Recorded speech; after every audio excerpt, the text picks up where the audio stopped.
Let's have a bit of fun till I downfall. My love, if you feel like I do right now, don't say you're on the run to the other side, my love.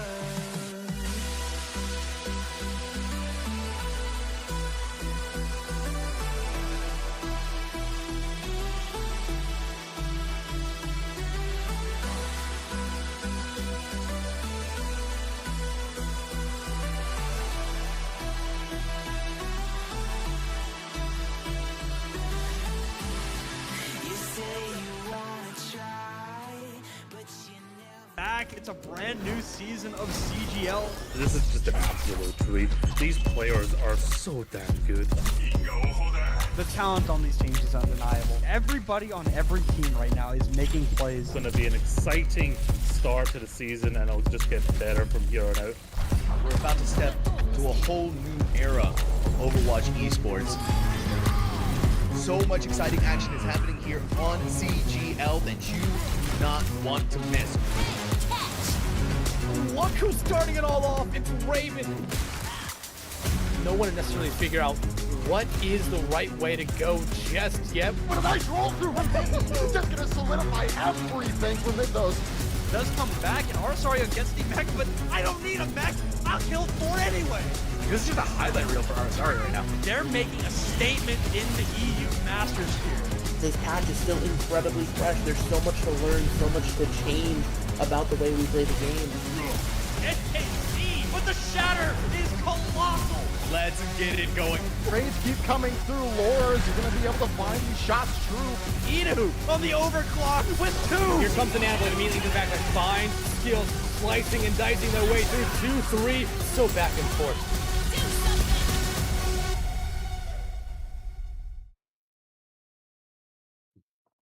We've made it. It has been an absolutely jam-packed first 4 weeks of the regular season. But as always, take a little break, go into the mid-season bracket. A very, very busy week for a lot of these teams here, especially for R2 coming up right here, right now for the NA Master Division of Season 17 of CGL. We have Shoes production crew, lots of familiar faces in that team versus UTD Zenith coming up on deck versus these guys. Yeah, I mean, with the Masters tier being potentially our most competitive tier just due to the sheer number of teams and just the movement back and forth, you know, the first round hasn't quite been so competitive so far. You could see Unwoke Yowie Enthusiast moving on in that 3-0 fashion, Dire Triggers as well moving on over Jade Eagles in a 3-0 fashion, and there's our game right above that one. So the winner of this game will be moving on to play Dire Triggers in that semifinals round. So, you know, I expect this to be a relatively competitive series.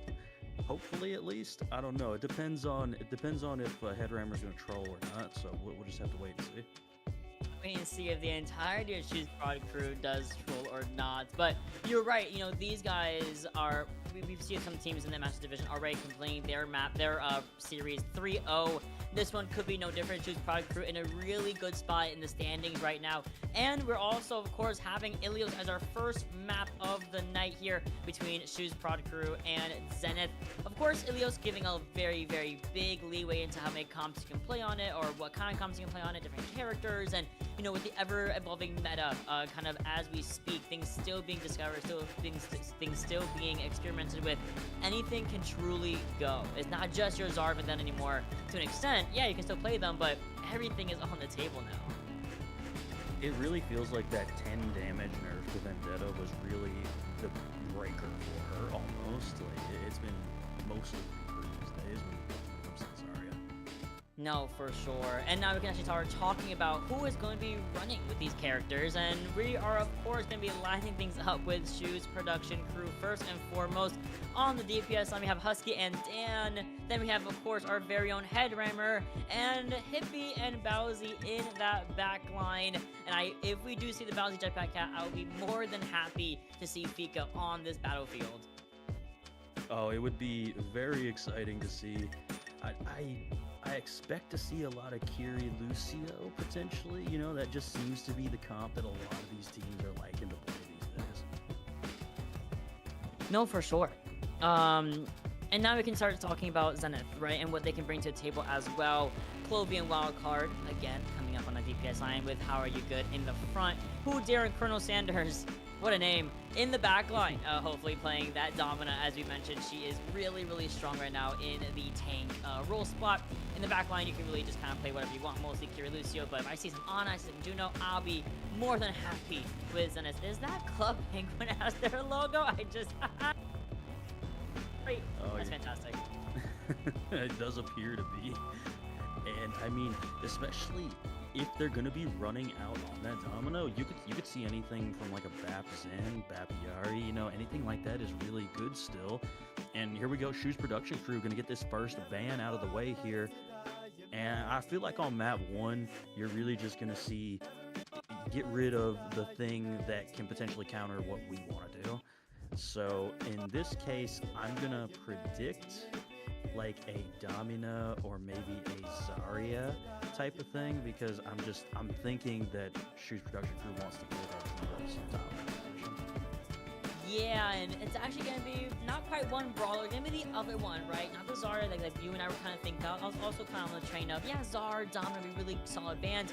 It's going to be Ramattra instead on the board here, so this does limit the bans for Zenith to only damage or support, and that can also go a plethora of different ways. Emre, for example, having gotten a really big buff to his damage output, would actually not be a bad band to utilize here. Sojourn's also still a very highly contested option for a ban.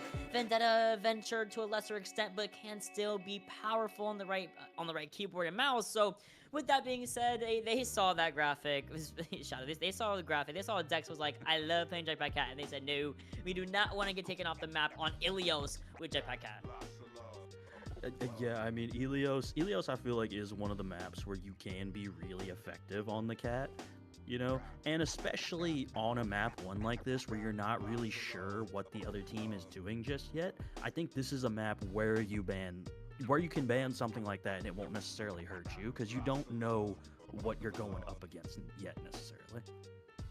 No, you really don't. And I had the pleasure of casting Collegiate this week, actually on Tuesday, and they were also happy about Ilios, and I watched some very incredible compositions be born on Tuesday night at 7:30 EST. I saw Malga Jetpack Cat be born, and you just launch your Malga towards the other team, and then you don't die. It was beautiful, right? So that kind of flexibility, that kind of creativity that Jetpack Cat does bring I think is really cool, but she is really annoying to deal with. She's a really pesky kind of character, and her hurt box does not help whatsoever. It's so small, so minuscule, so to try to limit her, it's just better to remove her entirely from the fight with one of our bans. And I'm actually glad it's on Ilios more than it would be like an escort or anything like that. Your control maps or even your flashpoint maps, you really don't want her to be anywhere in that scene. So we have done enough talking, we have done enough theory crafting and things like that. We're getting into Ilios, where first map is going to be the Lighthouse. So we're gonna be seeing a lot of teams like to go to dive more often than not when they have the option of Lighthouse. Yes, like you said, especially on Lighthouse. This is where dive can really reign supreme. Just simply due to how important it is to be able to take those two opposing high grounds on this point. It's not quite as important on the other 2 points as it is here. And I mean, it's looking like, you know, we're generally seeing that Diva come out from Headrammer early here. You know, can't really believe anything just yet. But, you know, it's looking like there are some heroes being selected right now. I hope Bowsy is staying on this Life Weaver, because that would just be fascinating to see. No fun allowed for Shoes production crew. We're gonna get an immediate pause. We do see, unfortunately, someone's tank is falling in the toilet and it's gone. Where did they go? Well, we're going to go back to our faces for a quick second here. Let Zenith's tank come back from the restroom as soon as we humanly possibly can, because surely we were ready when we readied up. But it's okay. I let it slide. Oh, sounds like we're going right back in. Very fast. Really good. Very fast P break, man. I'm very proud of you for that. Colonel Sanders was developing that 12th spice and herb, so that's happening. No, shut up. That's not funny. Well, all right. We have our point opening up in the next 3 seconds here. Fight is really starting to kick off as Hudair is getting pelted by this Bowsy Lucio, but Bowsy has such a low HP pool. In the other end, Dan already forced to use that recall early on, but no eliminations quite yet, right? You see the soldier in the back line peppering in the damage onto the trainer, peppering in the damage onto the rest of the team here who have now stationed themselves on the side of the tower. And look at this, we're going to see Choose Production Crew first take over the objective, and even more so, if we can get a kill on that Lucio from Hudair, that can also be your win condition to continue onwards in this fight. I mean, great first elim there, and Dan just struggling to get this final blow onto Wildcard. Headrammer finally gets it, but trades it. Oh, no, that's Colonel Sanders losing the mech in the process. And, I mean, what a great cap from Shoes Production Crew also to just cap that point before you've even won the fight. You're already 25%, and you just won first fight. You really have. That's such a good way to just stall the point. Oh, better yet, we're going to fat finger the Deadeye button. That's fantastic, Husky. That's okay. Husky fingers right there. Got my one, is saying Zenith not having to deal with the Deadeye for now.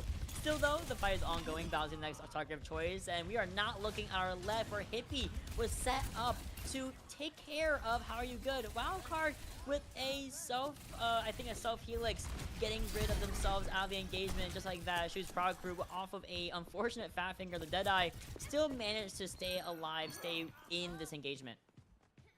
Wildcard does take down Bowsy in that process. It's going to be tough to not have your sound barrier available, but you still got the Kitsune Rush, and Headrammer has this bomb to potentially remech if need be. Wildcard going to have a hard time getting high value out of this attack visor, though, just because you got a whole Diva defense matrix to deal with. Really good scout from Wildcard, by the way, on that Tracer, you know, and now you're kind of going with your Diva, meeting her in this pincered spot, but then, Wildcard taken down by Headrammer off of the dive in. Here comes, speaking of dive, we're coming in with the Dragon Blade. Of course, thankfully, Bowsy able to proc the sound barrier just in the nick of time. Bomb also coming out from one of our divas, from Colonel Sanders. Husky takes care of Hudair, who is unable to even use the sound barrier. Husky gets also a redemption Deadeye here. And as I would like to see more of that visor from Wildcard actually get a little more value, there's not anyone on the point here. So with almost little to no contesting, Choose Prod Crew come out alive with 1 point. I mean, Zenith just wasn't really able to ever get a real fight. Outside of that first fight, they were always just getting picked off early by somebody, right? Like you'd see Hippie land a kunai. You'd see Headrammer dive onto somebody and get that insta-kill with the micro missiles. We were just seeing players get picked off, and in a 5v4, you're putting yourself in a very bad situation over and over again. So if you're Zenith, you really just need to take the time to reset and put yourself in a position where you can at least have a full team fight. No, I totally agree with you. They just didn't. They never had the opportunity. They were so close to getting such low targets too. Bowsy would go really low. Dan would get scout out, get low as well. But there was no real just crossing that border, crossing that finishing line. And thankfully, Wildcard says, "Ma, what are you talking about? We're gonna get the Helix Rocket onto Husky, take care of the Cassie immediately out of the gate, and now you're already walking into this fight in a big advantage with a 5v4 advantage here." Wildcard with another Helix Rocket right in the airspace of Bowsy, takes care of the Lucio, giving us a two-person up in the fight. Of course, if you're Shoes Prod Crew, you're leaving immediately, going for a swap to the Windmaker, who is shocked. Yeah, I mean, great job there from Wildcard to land those 2 shots. Husky immediately taking down Hudair, though. That is not a good look if you've seen it. No, it's not, but it's quickly rectified by a kill onto Danny and then a kill onto High. Are You Good? And clearly not if you're on that spawn run once again. And the D-Mech just to put some extra salt in that wound. Colonel Sanders trying to stabilize on the objective, but you're Baby Diva. You got to kind of squeeze out 28% at the end of the day, but that's going to be a regroup for UTD Zenith. That's what they call KFC. That's what they call him in India. His name's Colonel Sandals. That's just a side note there. But Coming to this next fight, no ultimates really to speak of. Wildcard the closest with his tack visor, and Headrammer just lost mech immediately right there. That is not good to have your diva out of mech already. No, but Husky is making up so much space by just kind of peppering in these headshots. Not gonna get the kills, right? But you're still getting a good chunk of these HP pools out of the way. Even more so, Bowsy going down to a very targeted assassination from the diva. In the meantime, Headrammer has been able to build up to another remake, but his whole team is dying all around him. Husky finds, yeah, headshot to Wildcard, but a little too late. All we can do as Headrammer is stall the point, maybe edge out 50%, 48% of the point here, and that's exactly where the flip will start to go back in the favor of Zenith. I will say the best thing that happened right there is that all of Shu's production crew died on point, except for Husky right there. But that doesn't count because your Widowmaker's not supposed to be on point. But everybody else dying on point and getting that little bit of extra percentage is just really, really smart. And now coming in here, UTD Zenith has everything available except for this sound barrier. So I think the big key here is to just not over-ult in this fight. You should be able to win this fight with just one or two ults. Yeah, I'm looking at Clovey for her Kitsune Rush here, and she was very unbothered by the Tracer for a little bit there, using the Suzu to self-cleanse and then stay alive, and now can actually, well, not going to be her using it, it's actually going to be Hippie proccing his own Kitsune Rush first, then there's a supplemental dive onto Husky, then the Diva Bomb from Headrammer. I wouldn't do all that, though, because now we have unnecessarily having to use our own bomb just for the remake here, and Headrammer gets a kill onto Clovey, and a double kill, and a remake. Now we are at 130 HP. We're going to, you know, find a way to go back to the objective here. Blade is online, Visor's online, the flip is there for Shu's production crew. Falcon has come back and use this sound barrier. Thank goodness we were able to use it at just a sliver of HP, but not going to get the Ajax that, of course, our Genji was looking for How Are You Good. With that being said, 61% of the point is being stalled further and further by Shu's production crew, and ultimates are still online, but none of them are being used by the red team. No, they're not. And I mean, Headrammer taking down both the Soldier and the Diva, getting the Diva out of mech there. I mean, just really great target prioritization from Headrammer right there, noticing these low targets and being like, hey, I can go do this. Y'all take care of the point. I can go run off as Diva and take care of business here. But if you're Zenith, now you're in a situation where you really need to make sure you use these ultimates. You got a Kitsune, you got a Visor, and a sound barrier. Like, you need to use these ultimates. You can't just give this point up without even trying. Oh, they are going to lose who did, mind you, have a sound barrier. We have the Kitsune Rush Visor combination, but Shadowfang, it's a little bit too late for any sort of resurgence in this point in this presence for Zenith. Even more so, you don't have a Diva who dares going to come back with nothing to boot but the sound barrier. If you want to go for an aggressive sound barrier by yourself, you could, but can't even make it in time. Isn't even able to get spawned and then speed boost the point for a staggered touch. The Shu's production crew will be able to take that first point, and again, I have to say, almost with little to no effort really being made from them. Yeah, that was kind of crazy, honestly. Like, to have the recognition that we need to take down this Lucio, because the only way we can really lose this fight is if they get this sound barrier off. So just either force it early or kill the Lucio early, and that's exactly what Shu's production crew did in that last fight. And so with that, you have a full defense matrix to deal with that Visor Kitsune rush, right? And that's exactly what we saw. We saw a Diva right in the face of Wildcard, and then death. So, you know, just, again, a great play from Shu's production crew overall there. They seem to understand their comp. They understood their win conditions in every single fight, and they made sure to not do anything that would make them lose individual fights. They were just, like, very, very smart with their ult usage. And not only were they smart with their ult usage, they were actually using their ults. That's also a big thing we got mentioned real quick, is that they were actually pressing the Q button. More often than not, UTD Zenith were like, they would have ults. They would actually have ult advantage more often than not, but they weren't using anything. I don't know if it's a fear of not wanting to, like, mess up their ult or just that kind of confidence, right? But we gotta press Q.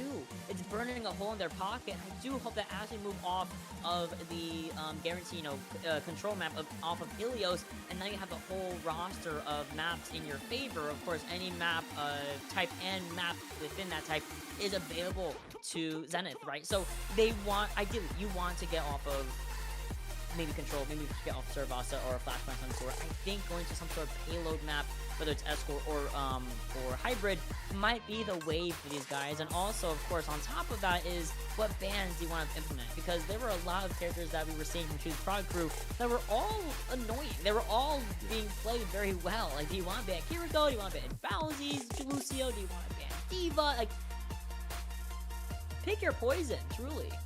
Yeah, you have a tough ask here, essentially. So, like, the best thing you can do is, like, exactly what you were saying. Pick a map where you can negate something that was giving you problems. You can't necessarily stop them from playing Diva by going on something like a King's Row, but it's not going to be as advantageous to play Diva as it was on an Ilios. So I feel like King's Row might actually be one of your best bets here, or Circuit Royale, right? Like that's really the two maps where I'm like, okay, you can force a definitively different playstyle, and you don't have to ban out one of the tanks in order to do it. So I think that would definitely be the way to go there. Yeah, you have to burn like a imperative map, or imperative ban early if you kind of just use the map to your advantage. And I think you're right. With us going over to King's Row, that I think is going to be one of the better options for UTD Zenith to come back in this series. Now, it is only game 1, of course, and we have up to 5 to play in this first of 3 tonight. So we have a lot of time for adaptations, for momentum to shift around, and advantage to go back and forth. We have a lot of time for that. We have at least an hour and a half of some good Overwatch action. But with us going to King's Row, we do have to talk about our next bans. As a reminder, Ramatra banned out by Shoes Production Crew early, then it responded with a Jetpack Cat ban. Those two are now online per team. With Zenith now having the first ban, where do you land from here? All right, hear me out. This is only the case if UTD Zenith wants to play Ramatra, right? If they want to play that Ramatra, that Brawl style, I don't think it would be a terrible idea to get rid of Mei, because I think Mei is so irritating to deal with when you're going against a Brawl character. But I don't think Sojourn's necessarily a bad pick here either. It's going to be the most likely hit scan that you see played. Yeah, no, like, right, pretty much of the hit scans you see on King's Row, Soj, maybe some Ashe, 1 second of Widowmaker. That's all you get. But very high play rate, right? Widowmaker has a very high play rate on King's Row, but not very long play time on King's Row. So, but with the Sojourn being kind of, to me, also the obvious choice in terms of wanting to mitigate a hit scan of some sort, yeah, that makes sense. I almost would have preferred Cassidy, only because we actually saw that get played by Shoes Production Crew, but I think Sojourn is a really good safeguard. And then on top of that, Domina taken down by the side of Shoes Production Crew. This makes sense. Zenith has a tank who loves to play Domina, in fact is their favorite hero, so this makes total and complete sense to me. And she's also really good on King's Row. Her shield is bonkers around that statue, man. Bonkers. Oh yeah, it's really irritating to deal with. And I mean, as you can see our lineups here, no changes going to be happening this time. I mean, you can see it right there too with the 2 preferred heroes. You got Domina and Bastion. Like, it's so irritating. Bastion, I feel like, is actually kind of slept on as well. I think Bastion's actually in a pretty solid spot. It's just the fact that there are other hit scans that are better than Bastion that makes people think Bastion isn't really that good. I think Bastion's solid. You just have like Soj, Ashe, Emre, all these other ones that are just a little bit better, so you don't see that much of it played. No, definitely Emre. Oh my god, I get overdrive now. I don't know what happened to me. That's the real tea is I'll get overdrive and I'm like, oh, where did my HP go? Why am I in the spawn room? This is very weird, So with that being said, it looks like we do have a couple of our or at least our defenders definitely committing to these 5 characters. Ramatra, whoa, I almost mixed Kiriko and Lucio into Clucio. Anyway, Kiriko and Lucio together with Wildcard and Hi, Are You Good? Looking for a double flex DPS line, which I do really like. I love that kind of shift more towards your Genjis, your Echoes to play together, your Tracers as well, versus like your traditional hit scan and flex roles separately. The only thing I don't like is I don't feel like that pairs very well with your Ramatra. Like, you're not really. Yeah. But then let's look at the other side. You got a Mei running out with a Diva. So you know what? Y'all got it, actually. Maybe y'all got it. Maybe I just don't understand. Well, we are getting some swaps. They actually just kind of ran out, saw what was being played, saw Ramatra, saw Echo, saw some prime opportunity to play some hit scan. Of course, Mauga, the one to be seen here. The charge through the hotel. Bowsy finds a very unsuspecting Genji in the meantime, giving us already a 5v4 advantage for the side of Shoes Brush and crew. The attackers already... I'm sorry, excuse me, I flip sides. The attackers already moving through easily, getting a tick of not 2 ticks already. Danik, a double elimination already for himself as well, and with a very quick cap of only a minute, maybe a minute and a half, that's going to be a 5-minute and 40-second time bank that Zenith have now procced over for themselves.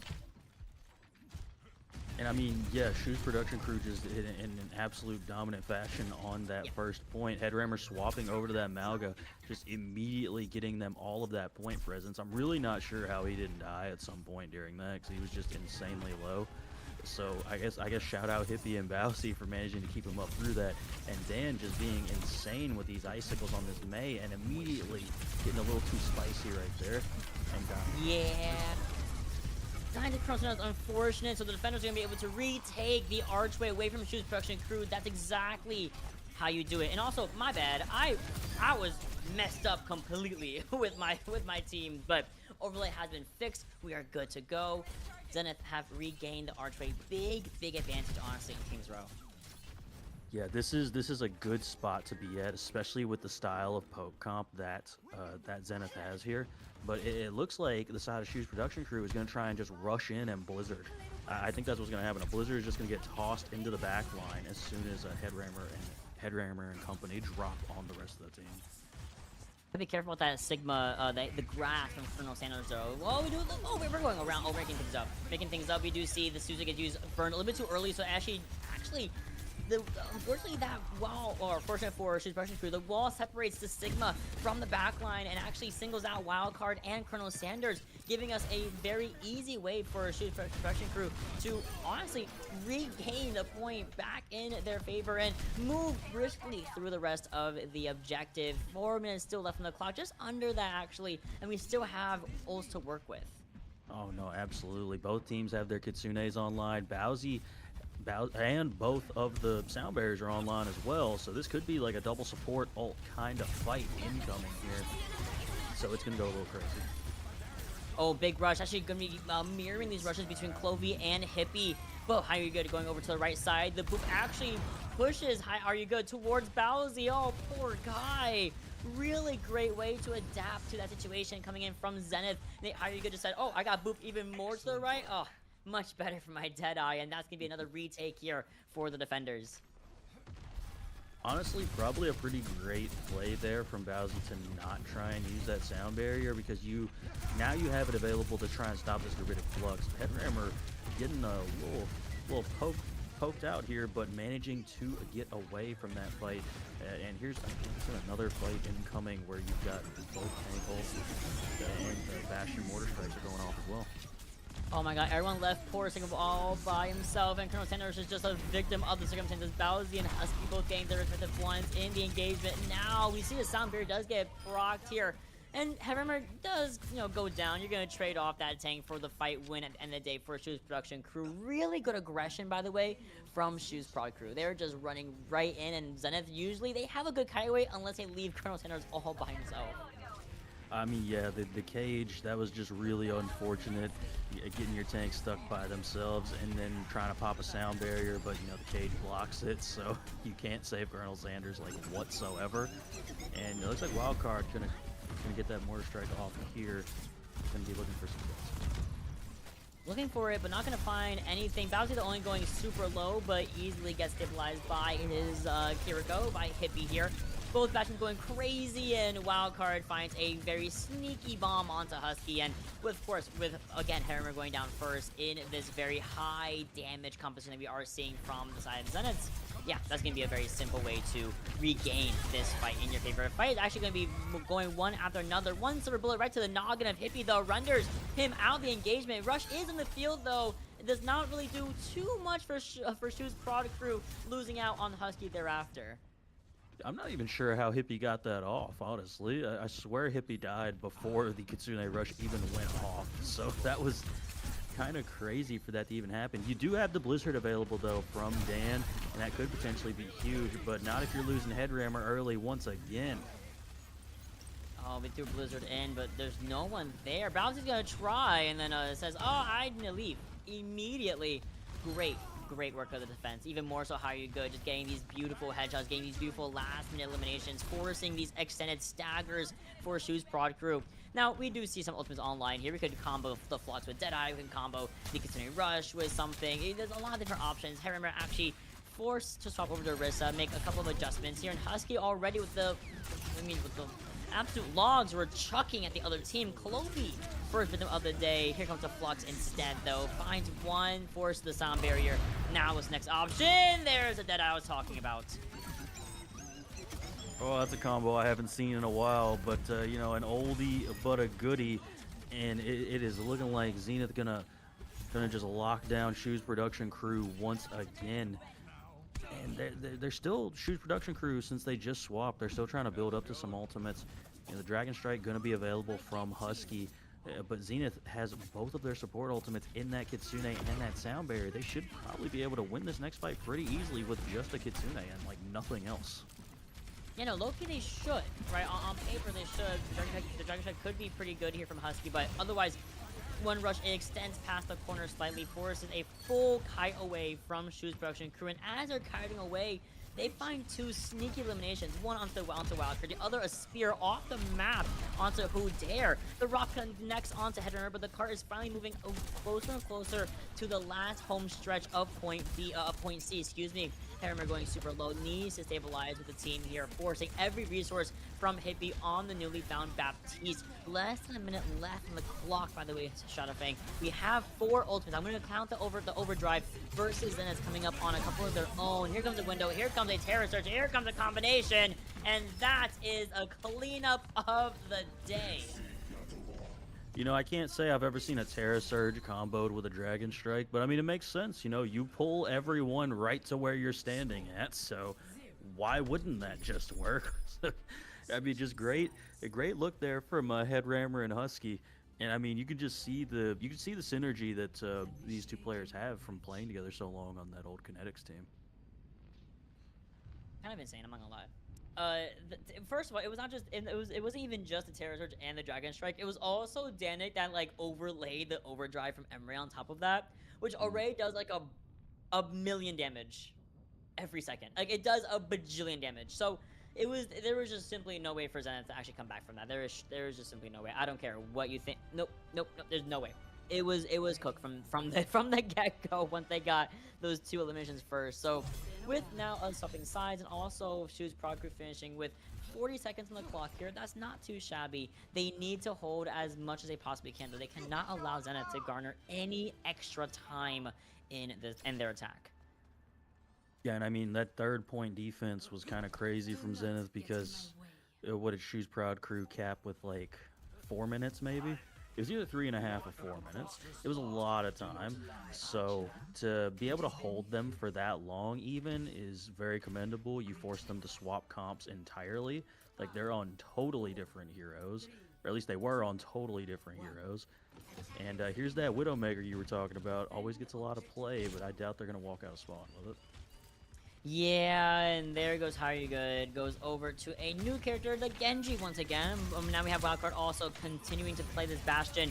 And we're walking to the hotel, but it's quickly put a stop to by Headrammer and company. Giving Colonel Sanders into a little bit of a tight spot here as you're being peppered down by every single person looking at you from the defenders of Shoes Prod Crew.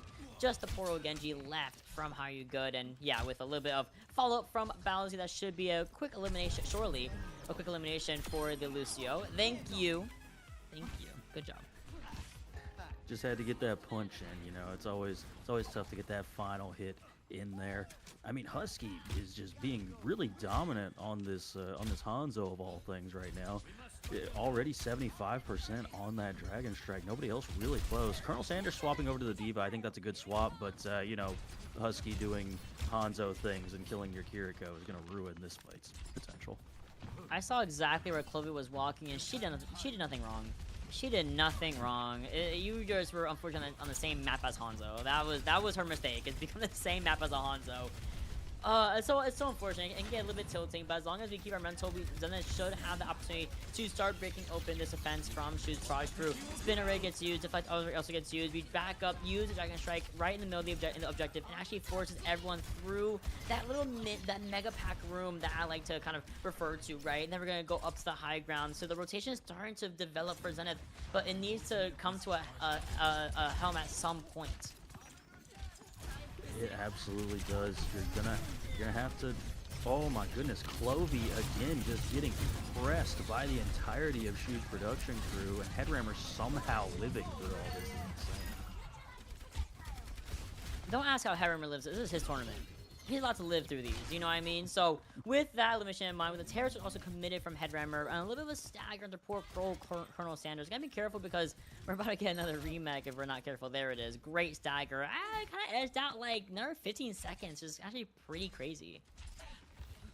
I mean, it's super high value, right? And then you have Kitsune Rush advantage over Clovey as well. You got the sound barrier advantage of Shoes Prod Crew, and you got Bob available, and UTD Zenith like not really having much available yet. Maybe something in the mid fight, but again, they got to find an early kill, and they've not had much success with it. Oh, we're gonna find an early rush and then a kill onto Who Dare. Maybe Headrammer got a little bit too overzealous versus Wildcard in that turret form. Unfortunate as that is, but he'll be able to come back in a pretty soon. Reverse not the fastest, but can increase your speed slowly. And these matches are so fast. By the way, Shadow Fang, like we're already at 1 minute, and it's been pretty short fights here for Shoes Pro Crew to win. Oh yeah, it absolutely has. We're pretty much in one fight territory, but Colonel Sanders is not looking too good right now. Gonna have to run away, and Husky getting Who Dare on that Dragon Strike is so tragic. And the Storm Arrows that take up half of the HP pool from Colonel Sanders, forcing a complete disengage from the Diva. But you and I both know, I see 5 check marks here for our attackers, and it does look like if you kind of, you know, if worse comes to worse, just start ult dumping. Just start pressing Q. Then force you to Bob just to kind of put in a little bit more of that pressure onto the attackers, because we know there's 3 more ultimates lined up and ready for Zenith to use here. The Kitsune Rush is going to be starting to deplete now. Gone out of the engagement. Husky first one down, then Headrammer. Sound Barrier comes a hair too late from Paladin. Also only connects onto himself and Dan. Although the High Are You Good goes for the Dragon Blade, they're not going to find too much with it, as much as it is a disappointment for them, but their team is able to stabilize and get 2 ticks, even a third. There's no touch, there's no contest, is what I would say. Wait, we're contesting, and we're gonna continue onwards. We're gonna get killed to Wildcard at the same time, Shadow Fang. Hold on. Never count Shoes Production Crew out. No, you can't. Colonel Sanders is gonna have that remake though. Still does manage to get a touch, but Hippie going down is probably going to confirm that this fight is not. Wait a minute, wait a second. All that's left is Colonel Sanders on this Diva, and that is somehow going the way of Shoes Production Crew. I am not entirely sure how they just won that, but they did. Making things up alert is what I would call this. Husky on this Hanzo, by the way, did get play of the game, and for good reason, right? Many a time would be the one to find that first elimination. I think we're going to see one right here with that Dragon Strike combination with the Terror Surge. Look at the planning, the timing of it. Great stuff. And there are many more moments like that for Husky, for Headrammer, for all of them on Shoes Production Crew. A couple of nice moments also for Zenith, right? The Bastion, from the Wildcard Bastion, was putting in work. But at some point, you mentioned it, right? Bastion versus the impactfulness of an Ashe, a Sojourn, even a Widowmaker to an extent, right? My boy can't do it all. He can't do it all. Yeah, he has that pure. He's very, very threatening when he's in his turret mode. He's not threatening when he's in it, right? So essentially, all you have to do is get away from him when he's in that turret mode, unless you have something to deny it, like a defense matrix or Orissa's little spinny spear. You know, you have a couple of things that can potentially deny a lot of that, especially with the Orisa Gold form as well. Like the Orisa, a really underrated pick there by Headrammer. It's really denying a lot of what that Bastion was trying to do, while also still being able to poke evenly with the Sigma on the side. No, I completely agree with you. I think the Headrammer Orisa stuff was honestly really impactful, and I also feel like we did see a lot of flexibility from Zenith, right? We saw in the same map, we saw Diva, Sigma. We saw a lot of different options, and some of them had better success than others. I think the Sigma would have been a really fine swap, or even a fine mainstay for them on the defense if they wanted to, right? If they didn't really feel like staying on Diva or whatever, or actually on the attack. If they wanted to go Sigma on the attack, I think that would have been a pretty solid option. I like Diva though. I did like the Diva, but the unfortunate thing is just we get shredded so fast, right? So it's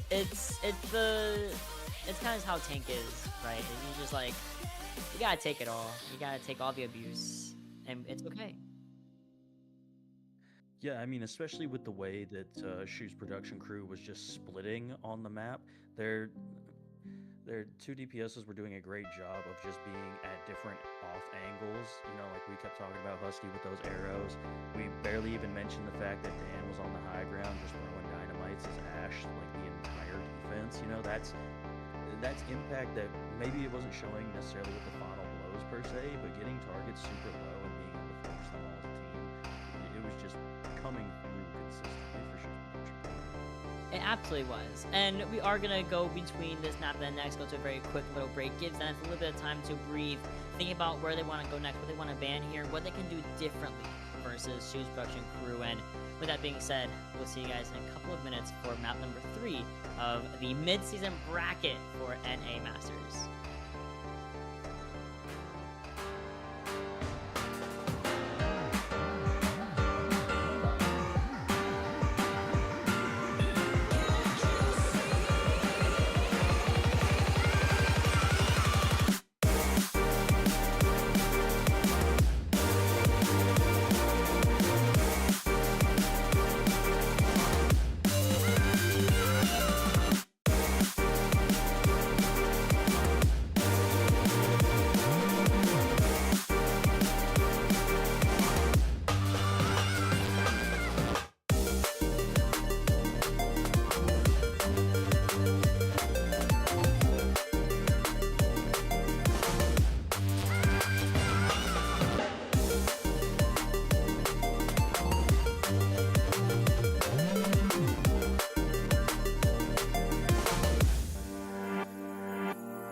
And we're back. Very quick little break. We're gonna get ourselves situated, ready, and honestly seated for this map 3 between Shoes Prod Crew and Zenith. Of course, it has been a 2-0 so far for Shoes Prod Crew. Some contesting here and there from Zenith, but otherwise, it has been a relatively smooth sailing series so far for Prod Crew. Of course, map 2 of Kings Row was a little bit hairy, got a little bit wiry at some point in the first round, but they brought it back very easily in their defense. And now we've made it, Shadowfang, to the match point map here for the series. Match point for Zenith. Hopefully they're able to put up a fight closer to that 3rd-point defense on Kings Row. I was really surprised they didn't just stick on that Sigma style composition because it seemed to be really doing wonders for them.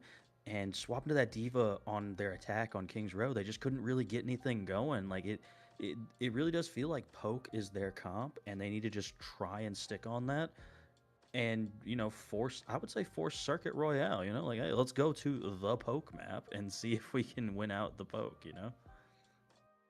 Well, we do have, well, since we were on break for a little bit, our teams definitely have selected their map of choice here, and I did get a little preview to what we're going to, and it's not, unfortunately, not going to be the most, in fact, the most opposite of maps in the world. It's going to be Gibraltar, the new and improved, or if however you want to look at it, maybe not very improved for you, but I love it personally. New and improved Watchpoint Gibraltar coming on deck here.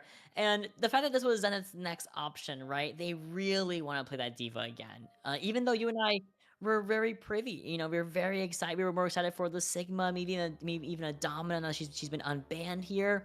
So to see Gibraltar, I gotta see what we're cooking. I gotta see what we gotta bring out.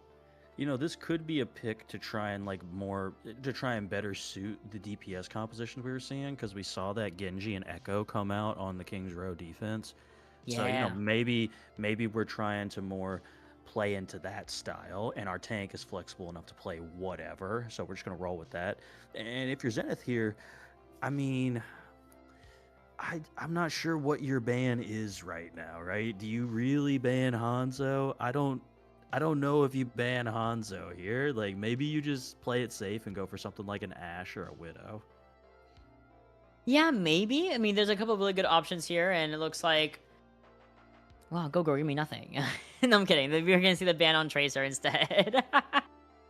Ban on Tracer makes sense, complete sense, only because Tracer is like you're the payload bodyguard, right? You're the reason we're getting progression the entire time of Gibraltar if you're the Tracer player for the team here. Now with Shoes Production Crew now having the benefits of a ban themselves, they've been very, very focused on keeping that tank ban, and on the same note, Zenith have been very focused on keeping DPS bans for the entire series. So we do see Shoes Production Crew already having banned Domino, already banned Ramatra. They want to play Diva. Do you ban Diva here as a precaution? I mean, you could do that if Headrammer's feeling confident on like a Winston or a Wrecking Ball instead, or maybe even a Hazard. I feel like Hazard doesn't quite have the mobility. I was gonna say Brig is the other choice though, if you want to play Diva, because now you don't have to deal with trying to micro missile that shield down. That's like the one benefit of playing Diva over Winston, is that you just kind of tase right through Brig's shield, but you start actually feeling how much health that shield has when you're playing Diva against a Brig. No, for sure. And it's also, the Brig ban also takes away one of the most classic accompaniments to a dive, which is on a Brig, right? That's pretty much like your bread and butter. That's like how you learn how to play Gibraltar, is you play on a Brig and you don't die. If you die, you're bad. Like, straight up, you're just bad. You should not die on a Brig, right? Taking that away means that you inadvertently also take out a possibility of seeing Ana, of seeing Antinades, of seeing Sleep be used. Now, if you feel inclined to do so, we have seen people play Ana anyway, despite facing adversity. And we do see a substitution. We do have our I think their main tank has arrived, Whale, making it in time for the 3rd map, and might be able to flip the series around on its head. It is certainly within the realm of possibility, right? Getting a different tank player in can change up, the whole vibe, because you're going to have a different communication style, especially with the tank player usually being the most vocal one. It can change a lot, even if you're playing the same hero, just solely based on that big communication piece. See here. Okay, looks like for our attackers. We're going to see Zenith in there first, and then Production Crew decided to go for the defense early. And we do see so far, the mirror between Headrunner and Whale already. So Whale, also someone who likes to play Diva. Love that, even though Ryan was also a favorite character of his, excuse me. Now, the backline, no Lucio. Despite no Lucio ban, we're not going to play Lucio at all. We're actually going to be substituting him for a Wu Yang between Bowsy and Clovey. Yeah, that is fascinating. I like Choose Production Crew's comp a little bit better. I like Ashe over Genji, and I also like Kiriko over Juno, right?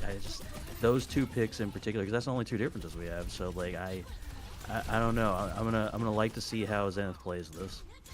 You know, I want to see what Hudair on Juno brings to the table on the character, besides, of course, a consistent speed ring, a speed advantage over Choose Production Crew, which is always really big, right, in terms of momentum building in Overwatch. But you gotta actually start breaking through the defense, and they're gonna actually look to ignore Choose Production Crew for a little bit here. Focus more on moving the car at least towards the underpass of the first objective. In the meantime, we're gonna see the Diva come up and go, and take a little bit of that missile fire towards one another, and then do a little bit of repositioning here, mostly from the Echo of Husky, looking for that honing beam. And do we find the D-Mech? No, barely! Sliding away from the end of the focusing beam, and Whale survives long enough to actually run down Headrunner's health pool. Headrunner does find a kill into Hudair in the meantime, and looks like we are going to go to a quick black screen for a second, so we're going to see what happens after we come back to us. Quick little technical issue there, but they're very even. They did lose one, but they're very even.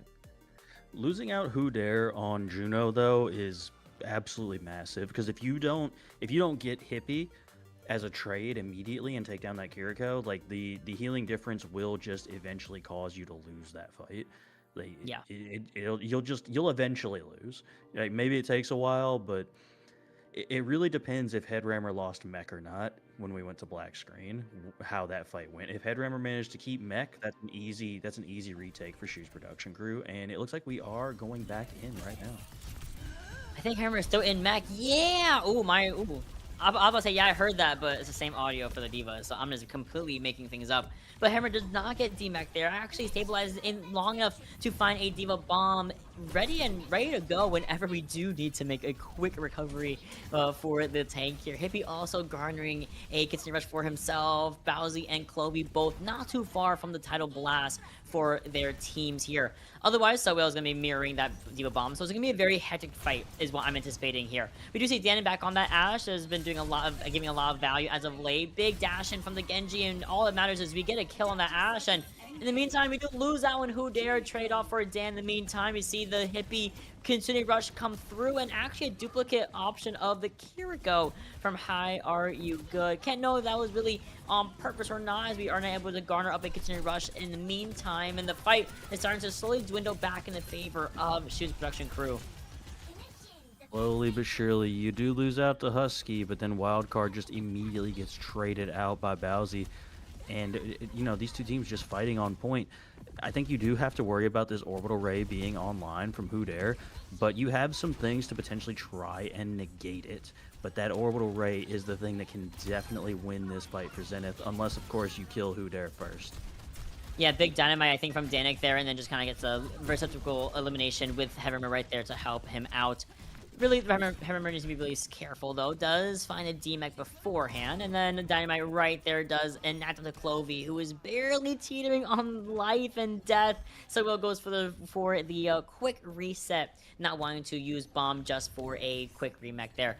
Only 30 seconds remain here, Shadowfang, and we have a lot of ults to go through.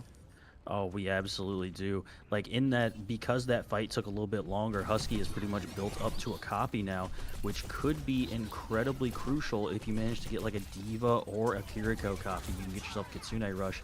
That Title Blast does come out from Clovey, though. Doesn't look like it catches on to anybody. Oh, you've lost your Juno post-orbital ray. I'm sorry, the Title Blast onto Bowsy himself, actually. And we're launching a Diva Bomb to no man's land from Whale, meaning we're not even able to get on the objective. And Rammer keeping his own bomb for the entirety of the last two fights. not even needing to use it, does not feel pressure enough to expend it. The point has moved to 71 meters, so that means that is where Zenith needs to hold the point, meaning we basically need to go for almost a full spawn hold, pretty much. Yeah, you really do. This is not that far. Usually, if you can at least get it to like the gate, so like I don't know, we'll say like 20 more meters in front of where it's currently at. If you can get it there and you get full held, that gives you a lot more opportunity. But here, you almost have to hold close just so you get an extra fight out of this. Otherwise, you're in a situation where the Side of Shoes production crew can just kind of scoot the cart right under that car wash, and you're in one fight territory for like the entire map. So I don't know. This is going to be a tough ask for Zenith. They're going to have to get an early kill somewhere, and they just haven't been able to find that. Hippie is just always off on these off angles somewhere on this Kiriko and saves his cooldowns for, to get out every single time. Like, you have to commit so many resources to this Kiriko that by the time you've done that, Headrammer's killed somebody on this diva already. No, seriously. And I really do want to see. I would rather see this Kiriko from Who Dare than Juno. Speedbring is great for the attack, but for the fence is great as like a getaway tool. Whoa, making things up. Hold on. We got Shadow. We need to see what's going on here, because now we're making things up. Yeah, we got the Widowmaker being dragged around by Bowsy, so let's see how this goes. This is the angle. Oh, whiffs on the Genji. Looks for anybody else. Surely. Oh, okay. I will say you're making space though. You see how quickly everyone saw that Echo and that Widow, and they all like left, went over to a different angle and everything. Oh, it was just it was a plan to be made from Shoes production crew, right? To kind of drag your Widowmaker around and be like, it would be even better if Hippie went over to Mercy. I would be on the floor if I saw a Jetpack Cat, Widowmaker, and a Mercy pocketing her. I would be on the floor. So would half the team from Zenith as well, because that's insane. Oh, really? All you gotta do is body shot somebody to kill him at that point. Like, you don't even have to do much. Bowsy apparently killed High Are You Good in that meantime, but them managing to trade out Hippie and Headrammer means that this is gonna have to be a full reset for Shoes production crew. No, absolutely will be. Hippie and Headrammer, we saw Headrammer get demet and then taken down early in the meantime. Husky is still in, mind you, and Browsy's kind of hovering around him, keeping it up in the meantime as the rest of the team are starting to slide or drift out of that spawn room slowly but surely. Still a 2-minute and 40-second time bank in their favor, so it's not a lot of time, but it's enough time. You know what I mean? It's in that kind of in-between space, especially as we boop everyone back towards the entryway. Danik with a newly found life on Cassie finds a headshot onto How Are You Good. The deflect kill gets Hippie though. That's not a good look. No, it's not. Hippie has kind of been the linchpin of this team for the most part. Like, Headrammer and Dan and Husky showing up in the kill feed a lot, and we're just not going to touch. All right, that's the end of whatever I was about to say right there. So, forget whatever I was on for that moment. Shoes production crew takes it in a 3-0 fashion. That's a C9 button. That's a C9 in my round 1 midseason bracket for NA Masters. Oh, unfortunate. I'm quitting Overwatch as so well.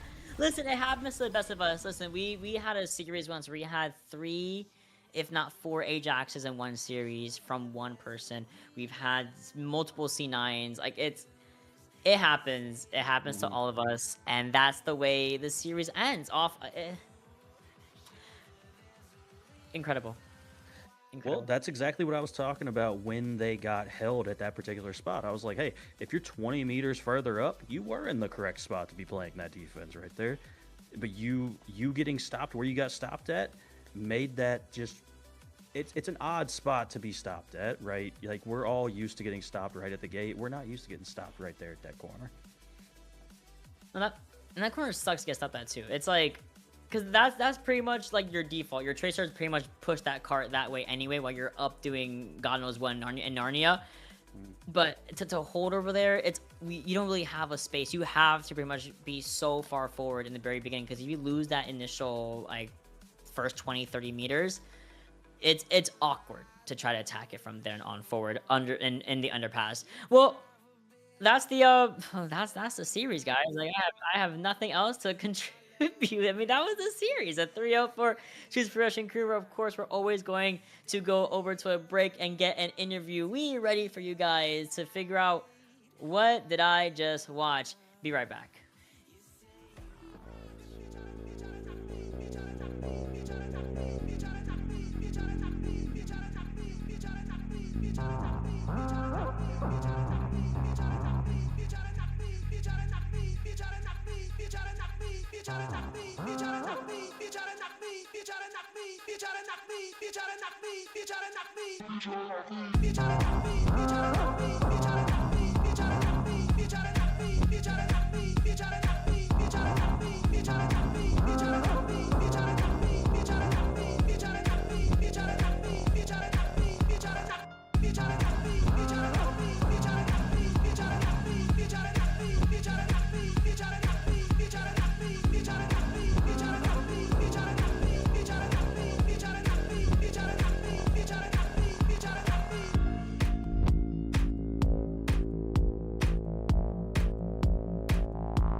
And we're back, everybody. It has been a very, very eventful night here in the NA Master Division. Starting things off in that mid-season bracket with a bang for Shoes Production Crew. And I am more than happy to welcome not just one, but two of the production crew of many, of course. We have Headrunner and Hippie joining us here on the stream many times before. First time really talking to you guys like this so candidly. So the series went extremely great for you guys. 3-0, in fact, almost not even breaking a sweat. Is that what you expected going into your first round of the midseason? I mean, I'd say we're pretty confident in our gameplay in the end. Like, I've heard good things about UTD, and I think they actually played pretty well in this series overall. So I think it was going into the series thinking, like, we have to take them seriously. And, we're a pretty lackadaisical team overall. I mean, we don't scrim. We maybe warmed up, like, for some of us maybe a little bit before, but some people just came in like right before because there's a storm coming in. So when we play, we don't care too much about the other teams. Just like more like what to watch out for, and more just like how can we try to execute what we're trying to in the moment. We try to, I guess we try to excel a lot on adapting in the moment.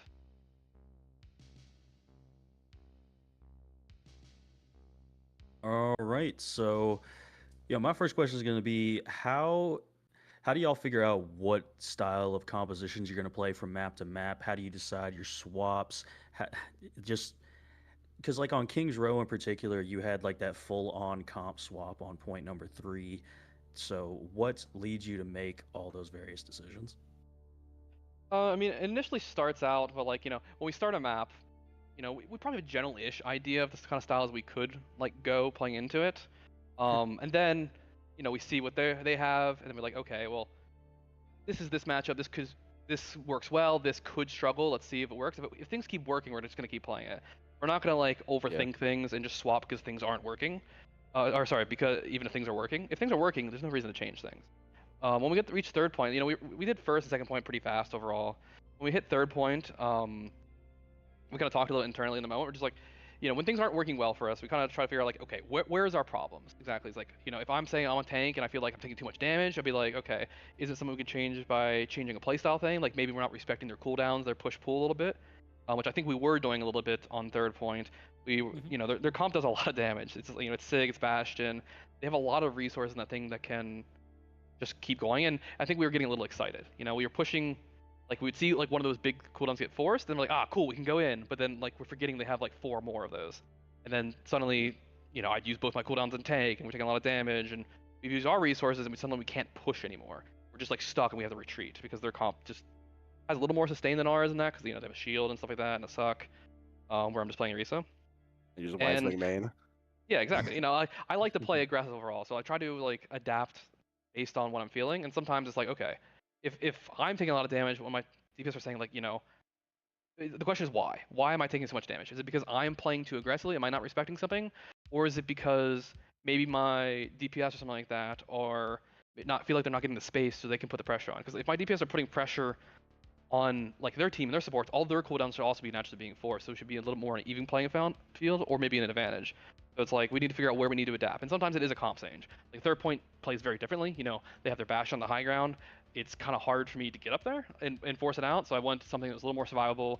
Went something where, I can int a little bit more and survive with the fact that Orisa can just, she has 2, like, just live cooldowns, essentially. And if I really need to, I could spear someone to hit a stun in there somewhere. And sometimes people are just like, I feel like I'm not doing anything with this character. Let me just try this and see what happens. We play a lot off of comfort picks because we don't scrim. But at the same time, 3 members of the starting lineup have played with each other on teams since like 2018, 2018. Like we know what each plays and we know which people's strengths and weaknesses, so a lot of things don't necessarily even need to be communicated. All right, and then my next question is actually going to be for Hippie. Hippie, how do you manage to keep Headrammer alive when he's just constantly at like 30 HP? It seems like. I don't. I mean, if my Suzu doesn't land, I think he dies about 100% of the time. Sometimes he forces me to lob them across the map. And I got probably like a 70% success rate on that. That is one thing I will say has been very impressive. Again, Hippie's normally main support. He's been playing Kiri like so much for us in these games. And seeing this man lob like Suzus across the map, in some of our games that were a little bit easier. I didn't do as much in this one. I played a little game of like, let's see if he can keep me alive if I keep going in. And I'll just play a hyper aggressive and see if it works. And so suddenly, like, I'm getting Suzu across the map and like, dang, this hit me. You're broken. Free me, please.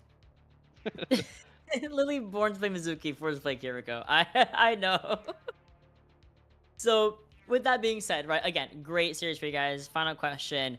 Is there anyone in the bracket, in the short mid-season bracket, right, small 8-man bracket, that you are maybe working towards, or are you at least thinking about to go up against? That might give you a little bit of trouble.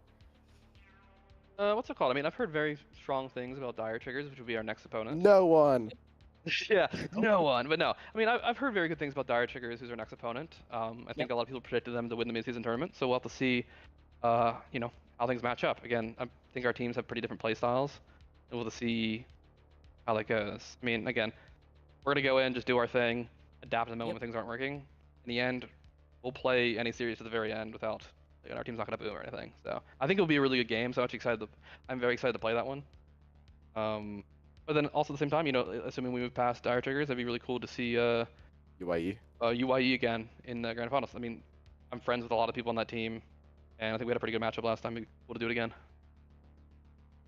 No, for sure. I absolutely. That last series, of course, was a banger when you guys last faced them. But with that being said, I have one final question for both of you, and of course, that is the coveted shout-out question. Who do you guys want to give a shout-out to on the broadcast? I would like to personally shout out Echo 22 on the broadcast, not Echo 20. We don't like her. But, specifically the Bloodlust version? Yeah, specifically the Bloodlust version. And for those who don't know, that is Echo's alt account on Discord. But also, honestly, like, again, big shout out to my supports who keep me alive through all my feeding. It is very much appreciated. It lets me play stupid aggro, learn all those things. Big shout out to, obviously, my DPS players who are just making miracles happen half the time. And just like, how is this person just like kill this person across the map again? So honestly, big shout out to the entire team. we play together because we really like playing with each other, and look forward to playing more. Yeah. And without redundancy, shout out the wife. Shout out to Hippie's wife specifically. Yes. Shout out to his wife, yes. Yeah, I will say I would need to expose to the group, honestly. Hippie said he was married to Prod, not his wife, in match chat earlier today, so I think someone needs to live I that think this is message fake to his news. wife. Oh. I need some Well- proof in the pudding. Yeah, somebody need clip to- this and send it to his wife. Ooh, Hippie's wife. Don't forget, he shouted you out. Don't worry. But thank you guys so much for an absolutely amazing game. I wish you guys the best in the rest of the season and the rest of the mid-season bracket, and of course the regular season. And I'll see you guys hopefully again. I know this is very rare to see us on broadcast ever, so hopefully we get you guys again. If not, we'll be tuning in. So see you guys later. Okay. Bye bye.